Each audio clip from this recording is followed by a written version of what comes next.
साथीहरु नमस्कार। आज म चाहिँ कोभी ड्याममा आएको छु।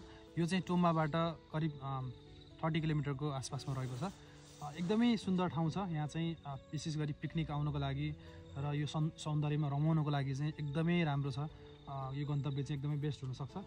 र यहाँ चाहिँ हामी नजिक गएर चाहिँ स्विमिङ गर्न चाहिँ म चाहिँ त्यति सान्दर्भिक ठान्दिनँ। हजुरसँग लाइफ ज्याकेट छ भने चाहिँ हजुरसँग बोट छ भने चाहिँ हजुरहरूले बोटिङ गर्न सक्नुहुन्छ। तर स्विमिङ गर्न गएर हामी नेपालीहरूको बानी नै हुन्छ, त्यो चाहिँ नगर्दिनु होला, जसले चाहिँ दुर्घटना पनि निम्तिन सक्छ।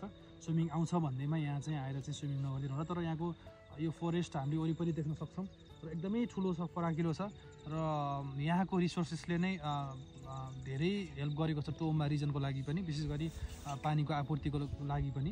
र टोम्बाका धेरै जसो व्यक्तिहरू चाहिँ पब्लिक होलिडे र सँगसँगै विकेन्डहरूमा पनि यहाँ चाहिँ आएर चाहिँ आफ्नो टाइम स्पेन्ड गर्न आउनुहुन्छ। एकदमै सुन्दर ठाउँ छ।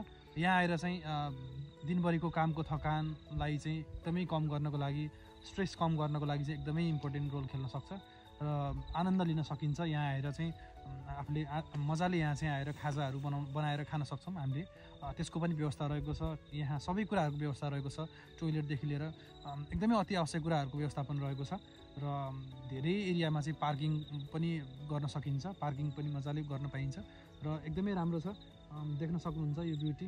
र विशेष गरी अझ हामी सन्नी वेदरमा पनि अझै आयो भने अझै यहाँको ब्युटी फरक देख्न सक्छौँ, किनकि त्यसले अझै छुट्टै फिल गराउँछ। अहिले चाहिँ अलिकति क्लाउडी छ इन्भाइरोमेन्ट, हामी एकदम इन्जोय गरेर आएको छौँ। Thank you very much.